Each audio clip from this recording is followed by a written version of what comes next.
तुम्हें जुआ खेलना पसंद है? हाँ, मैं करता हूँ। आपके गैम्बलिंग करियर की सबसे बड़ी जीत क्या है? शायद मानसिक रूप से, अगर आर्थिक रूप से नहीं। खैर, 2 बातें। मुझे एक रात में $1 मिलियन का हाथ चाहिए। एक रात, ये एक बार हुआ। $1 मिलियन हैंड एक रात, मान लेबे में। फिर एक समर में मैंने सीजर्स को 12 मिलियन के लिए हरा दिया, पूरे गर्मी के मौसम में। गर्मियों के दौरान? हाँ, और फिर आप अभी भी एक अच्छी दौड़ पर हैं। ये ब्लैक जैक है। हाँ, सबसे बड़ी हार क्या है? मेरी सबसे बड़ी हार थी, मैं कहूँगा ये सबसे बड़ी हार है। कई अलग-अलग रीज़न्स से ये वही है जो आप जानते हैं। आप जीवन में जीते हैं और सीखते हैं और आप समझते हैं। हाँ, हाँ। तो एक रात मैं वहाँ था, रियो में, है ना? और वहाँ उनके पास बड़े स्वीट्स हैं, तो मैं कुछ दोस्तों के साथ वहाँ जाता हूँ और हमने उनमें से एक स्वीट ले लिया। हमने वहाँ रात का खाना खाया और पीना शुरू किया। तो हम रात के खाने के साथ कुछ ड्रिंक्स ले रहे हैं और बातें कर रहे हैं, अच्छा समय बिता रहे हैं और मैं थाई लिमिट रूम की ओर बढ़ता हूँ। हम जुआ खेलना शुरू करते हैं और मैं पीता रहता हूँ, मज़े कर रहा था। रात को घर लौटने के बाद मैंने लगभग 80,000 खो दिए, है ना? फिर मैं अगली सुबह उठता हूँ और सोचता हूँ, यार, उन कमीनों ने पिछली रात मेरे $80,000 ठग लिए। तो मैं अगले दिन काम पर हूँ और वहाँ होस्ट मुझे बुलाते हैं और कहते हैं, "अरे डाना, अम, क्या तुम वापस आ रहे हो? क्या तुम्हें अभी भी उस कमरे की ज़रूरत है जहाँ तुम लोग खाए थे और ये सब बकवास की थी?"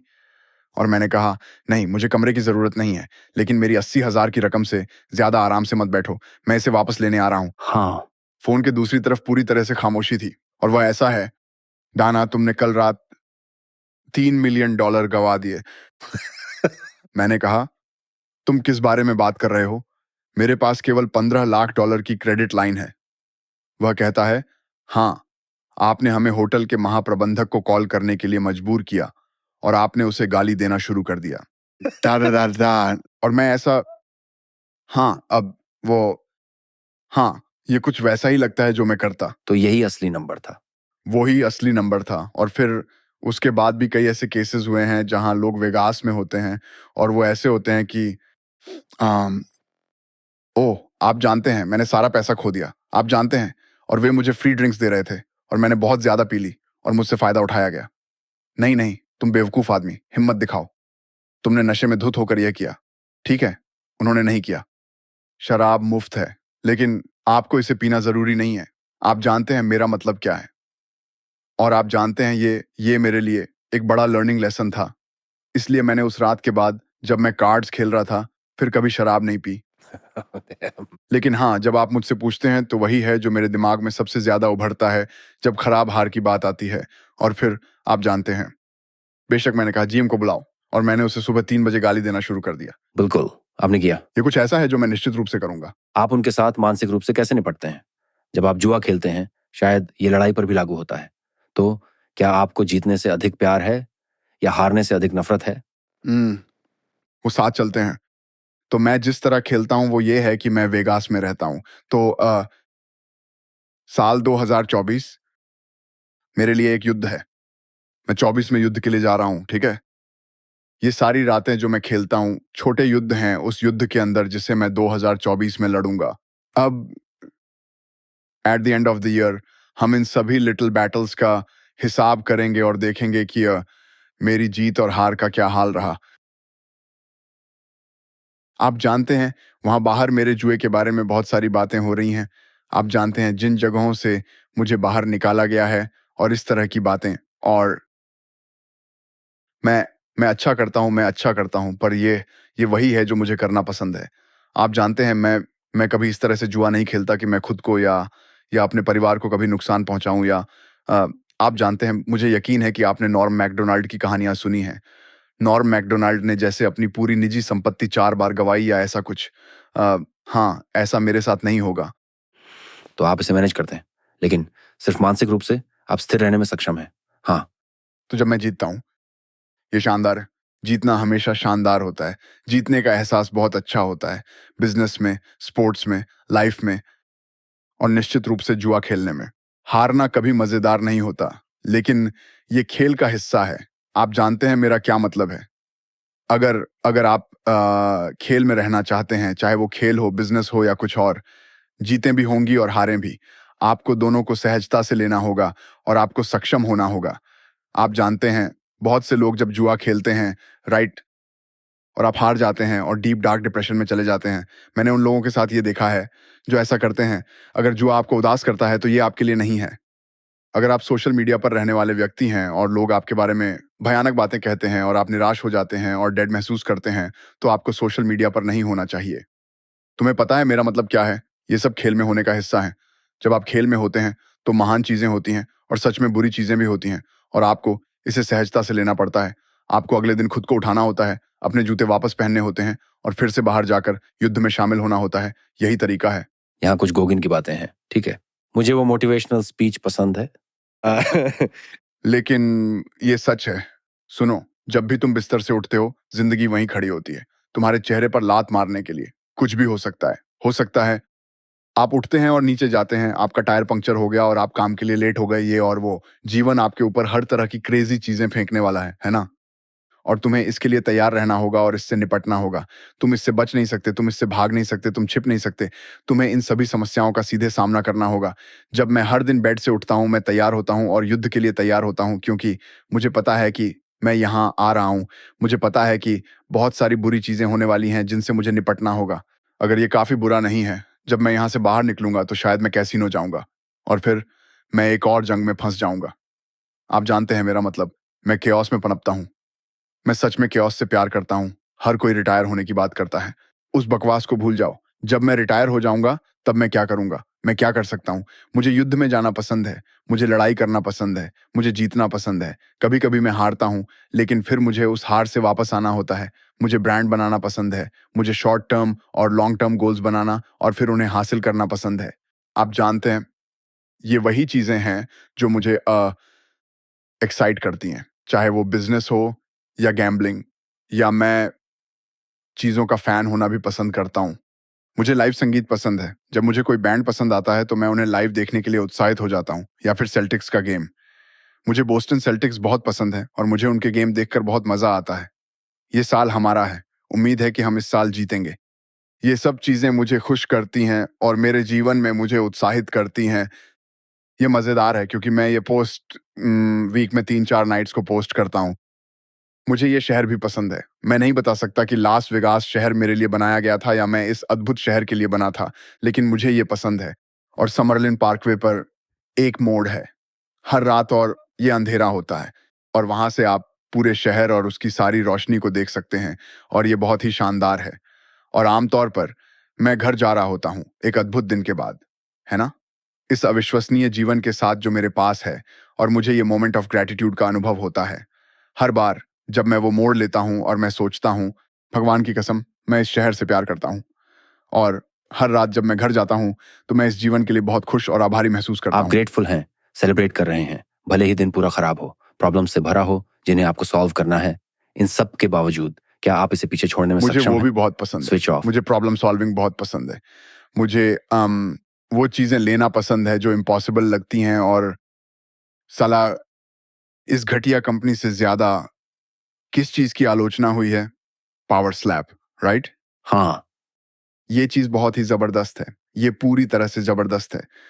13 महीनों में ये सबसे सफल चीज है जिसका मैं कभी हिस्सा रहा हूं, और हर पल मुझे ये बहुत पसंद है। खासकर नेगेटिविटी। मुझे नेगेटिविटी पसंद है। तो आप लगभग इस पर निर्भर करते हैं। अच्छा है। मैं उस चीज को नाश्ते में खा जाता हूँ यार। मुझे ये बहुत पसंद है। आपकी पसंदीदा लास वेगास पर आधारित फिल्म कौन सी है? कैसीनो। हाँ, ये निश्चित रूप से कैसीनो होगा, इसमें कोई शक नहीं। हाँ, हाँ, क्या आपने कभी कोई ऐसी फिल्म देखी है जिसने आपके जीवन को बदला हो, किसी न किसी रूप में आपके जीवन को प्रभावित किया हो? शायद। कौन सी? ये एक अच्छा सवाल है, मुझे सोचना होगा। खैर, मेरे पास बहुत कुछ है। शायद उनमें से एक कैसीनो हो सकता है। शायद महिलाओं के बारे में बात कर रहे हैं। फॉरेस्ट गंप एक सिंपल मूवी है, लेकिन ये दिखाने के लिए एक बहुत अच्छी मूवी थी। इसने मुझे याद दिलाया, क्योंकि मेरी लाइफ में मैं बहुत फॉर्चुनेट रहा हूँ। हमेशा और मैं ये डिजर्व नहीं करता। इसलिए मुझे हमेशा ऐसा लगता था जैसे मैं फॉरेस्ट गंप हूँ। तो जब मैंने इसे फाइनली देखा, ये मुझसे सच में जुड़ गया। ऐसा लगा जैसे यूनिवर्स अजीब तरीके से काम करता है, चीज़ें मटेरियलाइज हो जाती हैं और आपको बस लोगों के साथ अच्छा रहना होता है, अच्छा कर्म बाहर भेजो और वो आपके लिए हो जाता है। तो वो ऐसी मूवी थी। मैं सच में इसके बारे में बहुत सुपरस्टिशियस हूँ। मेरा मानना है कि आप जो जैसा बोओगे वैसा ही काटोगे। और जब आपके पास हो, आपको अन्य लोगों की देखभाल करनी चाहिए और आपको हमेशा कोशिश करनी चाहिए कि लोगों को अपने साथ ऊपर उठाएं और ऐसी सभी चीजें करें। लेकिन जिस फिल्म ने मेरे जीवन की संपूर्ण दिशा बदल दी, वह थी विजन क्वेस्ट। हाँ ठीक है, हाँ वो भी एक अच्छी है। हाँ विजन क्वेस्ट, यार मुझे वो फिल्म सच में बहुत पसंद है। ये बेसिकली, आप जानते हैं, एक बच्चे की कहानी बता रही है जो असल में हाई स्कूल में कोई नहीं था और कोई उसे नहीं जानता था। वो पॉपुलर नहीं था या ऐसा कुछ भी नहीं। और उन्होंने तय किया कि यही वो साल था जब वो अपनी छाप छोड़ने वाले थे। और वो 178 पाउंड के एक अच्छे पहलवान थे। लेकिन वो शूटिंग करने के लिए 160 कुछ में नीचे जाने वाले थे। सबसे डरावने आदमी और जो कुछ भी। लेकिन फिल्म में कई छोटी-छोटी बातें हैं जो सच में ज़िंदगी के बारे में सब कुछ बताती हैं। वो एक क्लास में हैं और टीचर एक पोएम के बारे में बात कर रहे हैं। वो पूछते हैं, "इस पोएम का आपके लिए क्या मतलब है?" खैर, एक छोटी लड़की पार्क में चल रही होती है और सारे पेड़ के पत्ते गिर रहे होते हैं और उसे एहसास होता है कि एक दिन उसकी भी मृत्यु होगी। और बहुत से लोग सोचते हैं कि उनके पास बहुत समय है, इसलिए वे इसे बर्बाद करते हैं और वे कभी बाहर नहीं जाते और अपने जीवन में कुछ महान हासिल करना चाहते हैं, वो नहीं कर पाते। ये एक अर्थ है। फिर वो आदमी है जिसके साथ वो काम करता है। आप जानते हैं, वो वज़न घटा रहा है और उसकी नाक से खून बह रहा है और ये सब कुछ। और ये आदमी बार-बार पूछता है, "तुम ये सब क्यों कर रहे हो? उस चीज़ को उठाओ और खा लो, जैसे एक असली आदमी। ये रिडिकुलस है। मुझे नहीं पता कि आप ऐसा क्यों कर रहे हैं, ब्ला ब्ला ब्ला ब्ला ब्ला।" तो जब वो लड़की से मिलता है और वो पॉइंट आता है जहां उसे लगता है कि वो क्विट करना चाहता है, राइट? वो कहाँ जाता है? वो उस आदमी के अपार्टमेंट में जाता है। क्योंकि उसे पता है कि जब वो उस आदमी के अपार्टमेंट में जाएगा तो वो कहेगा, हाँ बहुत बकवास है। नहीं, वो काम पर गया। वो सिर्फ उससे बात करने के लिए काम पर गया और वो काम पर नहीं था। उसने रात की छुट्टी ले ली, इसलिए वो उस घर में पहुंचता है, उस घटिया छोटे से अपार्टमेंट में जहां वो रहता है। वो सूट और टाई पहन रहा होता है। वो कहता है, उन्होंने कहा कि तुम बीमार होकर आए हो, क्या हो रहा है? वो कहता है, क्या तुम आज उस आदमी से रेसलिंग नहीं कर रहे हो? और वो कहता है, हाँ लेकिन क्यों? आपकी एक रात की तनख्वाह काट ली जाएगी और ये सब। वो कहता है, आप जानते हैं क्या? फिर सब कुछ सामने आ जाता है। मुझे आपको बताते हुए भी रोंगटे खड़े हो जाते क्या हैं। वो पहले का पहले, भाषण है? हाँ, जब वो कह रहा है, आप जानते हैं, मैं मैं एक ओवरनाइट होटल में खाना बना रहा हूँ और मैं इस घटिया अपार्टमेंट में रहता हूँ। एक इंसान खुद को उल्टा और पीछे की ओर उठा सकता है और एक बॉल को जाल में लात मार सकता है और पूरा स्टेडियम पागल हो जाता है और ये आदमी दौड़ता है और मैं यहाँ अपने अपार्टमेंट में अकेला बैठा हूँ और मैं रोने लगता हूँ। हाँ, मैं रोने लगता हूँ। तो जिसने उसे पूरा समय गाली दी, असल में उसके द्वारा किए गए काम का सम्मान करता है और देखता है कि ये लड़का क्या करने में सक्षम है और ये सब। बस ऐसा है कि इस फिल्म ने मुझसे कई अलग-अलग स्तरों पर बात की और मुझे लगता है कि ये शायद अब तक की सबसे अंडररेटेड फिल्म है। जब आप सच में इस फिल्म के मतलब को तोड़ते हैं और समझते हैं, तो ये सच में मुझसे जुड़ी हुई बात थी। ये शायद ये लड़ाई एक-एक संघर्ष पर बनी सबसे बड़ी फिल्म है, मैं सहमत हूँ, अब तक बनाई गई। मैं सहमत हूँ और विशेष रूप से यदि आप वास्तव में कर सकते हैं।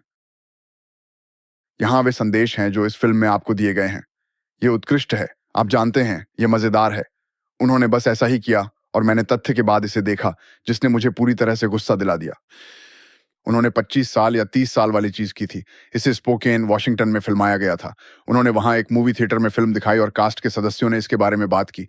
अगर मुझे मौका मिलता, तो मैं वहाँ जाने के लिए पंख लगाकर उड़ जाता। क्या आप मज़ाक कर रहे हैं? मैं 30 सेकंड में वहाँ पहुँच जाता और उसका हिस्सा बन जाता। उस फ़िल्म ने सच में मेरी ज़िंदगी बदल दी। हाँ, मुझे भी लगता है कि इससे मुझे रेसलिंग करने का मन किया। शायद इसका रीज़न ये था कि इसने मुझे रेसलिंग से प्यार करना सिखाया या फिर मुझे रेसलिंग से मोहब्बत हो गई। वेल, ये मज़ेदार है कि मैं बिल्कुल भी रेसलिंग में नहीं था और मुझे उस मूवी के लिए रेसलिंग में होने की ज़रूरत नहीं हाँ, थी। ये बेसिक ह्यूमन ये स्टोरी एक है। शानदार फ़िल्म है। मेरा मतलब है, लड़ाई यही करती है। ये इंसान की बेसिक ह्यूमैनिटी को बाहर लाती है।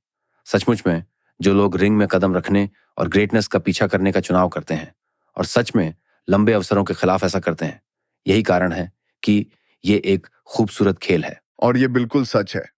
जब आप सोचते हैं कि मैं अभी 54 साल का हूँ, ऐसा ही मेरा मतलब है, ये बस तेज़ी से गुज़र गया और जब आप युवा होते हैं, तो सोचते हैं कि आपके पास बहुत समय है, आपके पास समय नहीं है, सिर्फ़ मिट्टी है, कोई समय नहीं है। कि जिम की दीवार पर एक कोट है, आप जानते हैं कल कोई नहीं है, रॉकी 3 से, आप जानते हैं, कल कोई नहीं है। उस बकवास को भूल जाओ। चलो, आज ही सब कुछ खत्म कर